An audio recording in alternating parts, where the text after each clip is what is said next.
YouTube? It's your girl Zuri and welcome to Vlogmas Day 3.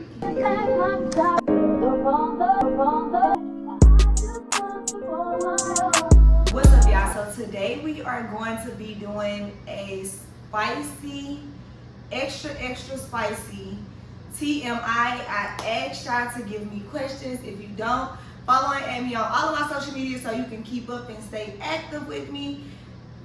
I'm about to go through these questions. Let's get right into it. All right, y'all. Question number 1. What's one thing about your body that you're insecure about? Oh, wait, no. What's one thing about your body that you used to be insecure about but you love now? Honestly speaking, I don't know. Almost every insecurity that I had in the past, I still have, I would say. I just learned to love them in my own way.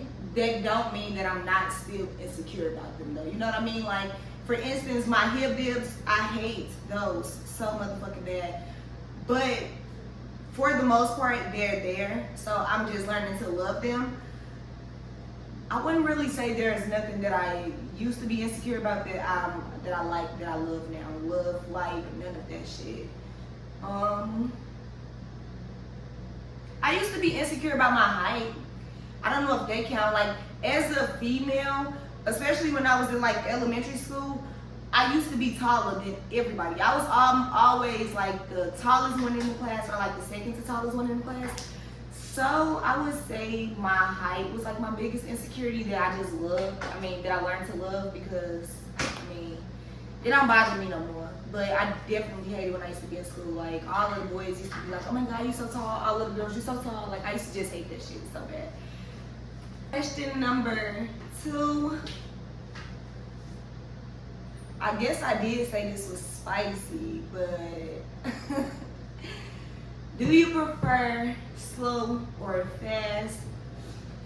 They specifically said slow and romantic or fast and wild, but me personally, I don't like fast intercourse. Like, I don't want you beating my shit down. Like, I don't know, not every time. Sometimes, cool, especially when it ain't been a while, but I definitely feel like slow just always gonna do it for me. Like, you, I don't know, I feel like you fucking me like you love me versus, you know, fucking me like you just trying to get a nut off for you. Question number 3, name a non-sexual turn on. And for me, I feel like non-sexual,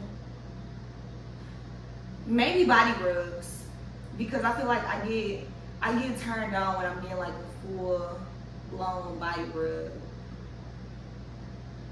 Yeah, I say body rub. What is your most delusional trait in a relationship? Delusional? I don't know. That's a real big motherfucking word. But I have been stupid and delusional in past situations. So let me think. What was the question? Most delusional trait in relationships?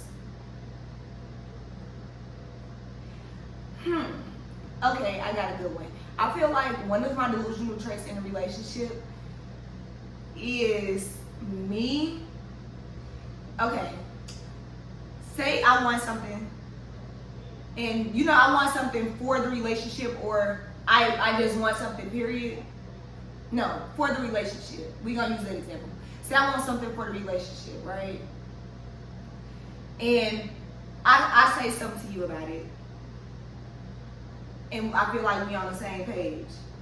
I feel like my delusional trait is just taking things and running with it when somebody tell me something, in a sense of somebody say, okay, yeah, we can do this. I feel like I need to stop just going based off of what people say, and more so actions.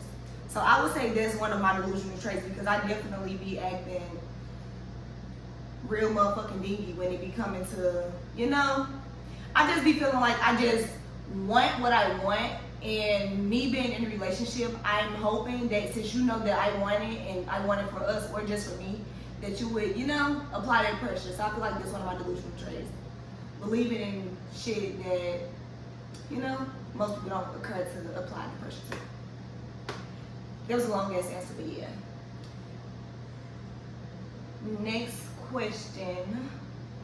What is something that you learned in the past that made your life better? I don't know. That's like just a in the air type of question. What's something that I learned that made my life better?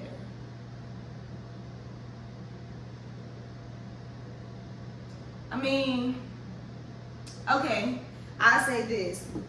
For the longest, I had a mindset of like, I trust you until you give me a reason to not trust you.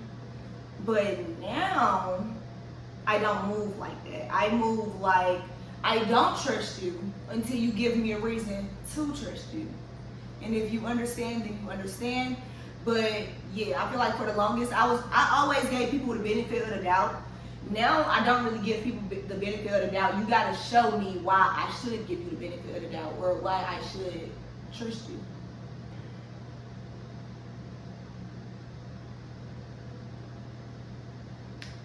Do you have any weird fetishes or kinks?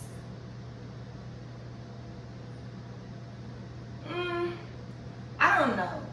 I feel like I do a lot of weird shit, honestly speaking. So I feel like what y'all would consider weird or a kink, I feel like it's probably just normal.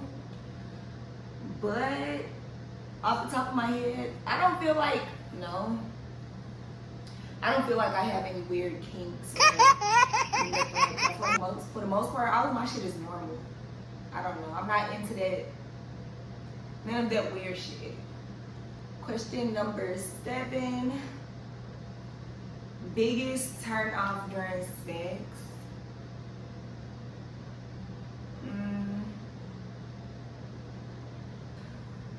I feel like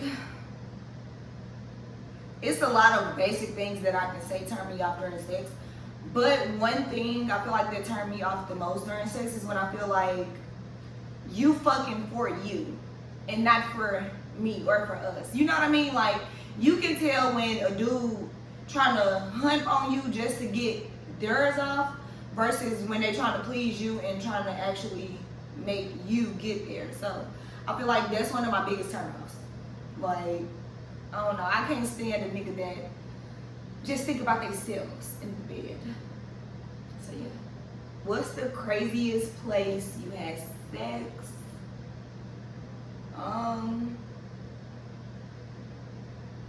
I haven't really had sex in like no crazy places. I mean, for the most part, I've always had a crib. If I didn't have a crib, they had a crib, or, you know, I don't know. Besides like in the house, in the car, obviously, and then on the side of the house, which was real motherfucking random because obviously we was at his house, we was at this dude's house, I was at this dude's house, and we could have obviously just went in, but I don't know, it was like the thrill and the rush of it. So I say that was the craziest place outside of his house. And it ain't no houses that's like, oh, a mile apart from each other, none of that shit. It was literally like a house that was like literally right here, the gate right here, and then the house is literally right there, not even fucking 5 feet. So yeah, I feel like it was just a thrill of it. Have you ever been caught during intercourse? Yeah. I wouldn't say too many times, but yeah. I don't know. I feel like for the most part, everybody have. If you was having intercourse before you had your own place. But I don't know. No. Black people be different. So yes, I have. What's the longest you ever went without intercourse? I said like 2 to 3 months. After I had got out of like my relationship like 2 years ago almost, that was like the time when I like took a break from it and was just vibing and chilling. So I said like 2-3 months. I don't know, I feel like that ain't really long, but it is. It's long because a lot of people can't even do a fucking month. Name your most embarrassing sex moment.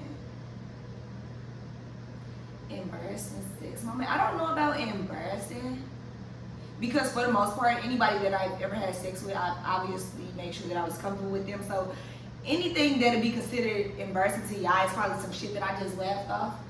Oh no, actually, well, I wouldn't say that was embarrassing because it wasn't on my goddamn part, but I guess we could say that. I was like, you know, finna get in a nitty gritty with this dude.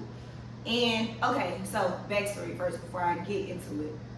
It was my first time trying to have intercourse with somebody that I didn't know before, if that makes sense. So I was talking to him on social media for a minute, and then he had finally pulled up. We was talking for like probably like 2 months on social media, or like a month or something like that. And then he had finally pulled up. We was in the car talking for like 3 to 4 hours.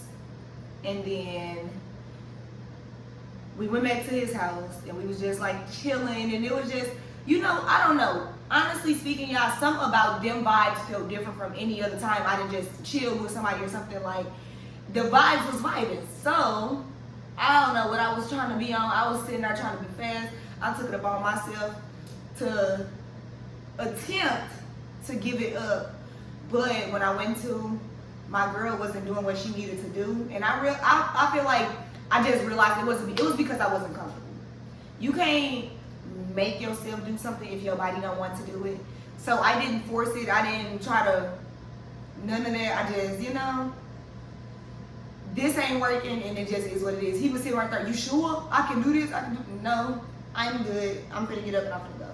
So I say that was probably the most embarrassing sex moment, but honestly for me, it wasn't really embarrassing because I knew exactly what the fuck was really going on. I was just too busy trying to be grown. 2 more questions and then I am done. Name a fantasy that you actually acted on. I don't know, because for the most part, I feel like my fantasies are still fantasies and I have no intent on actually acting on them. But one that I can say, I mean, a long time ago, like, you know, when I first started really trying to get into it, and I used to be watching, you know, porn and everything, I used to be watching videos, and on the videos, you know, they'll be having intercourse and they'll be using the vibrator. There was one of my fantasies that I wanted to do for the longest, because I just know that that's a different type of feeling. I've done that, and that's like one of my favorite things now. But besides that, all fantasies still remain a fantasy. I ain't had no threesomes. Well, I was gonna say that's not one of my fantasies, but you know what? We just gonna skip over what I was just gonna say. Last question. Last question. Name one of your slowest moments. That's so fucking just what? One of my slowest moments. I say one of my slowest moments was letting a nigga stay with me after finding out that he had a girlfriend. And me thinking that he, you know, broke up with the bitch and all of this. Even if he broke up with her, or she broke up with him, because I talked to her, so she knew what was going on. That nigga continued to cheat, and I stayed with him for probably like a year after. So that was my dumbest of all time bitch moment, and I would never do no shit like that again. But I know every girl that probably stuck with a cheater before, and if you haven't, bitch, kudos to you. And don't, please, the moment a nigga cheat, leave it at that and leave him where the fuck he at. But that is the end of this video. Don't forget to like, comment, and subscribe. Comment down below what the videos y'all want to see. And like I said, I am doing Vlogmas all the way up until Christmas. If I'm not posting full-length videos like this, I will be posting shorts. So it's going to be in between the full video and the short. Okay? Videos dropping every day. Don't forget to like, comment, and subscribe. Following all of my social medias, they're going to be in the description box down below. I am also doing Vlogmas on TikTok, so follow me over there. That's the end of this video. Bye. Right into this video. Okay.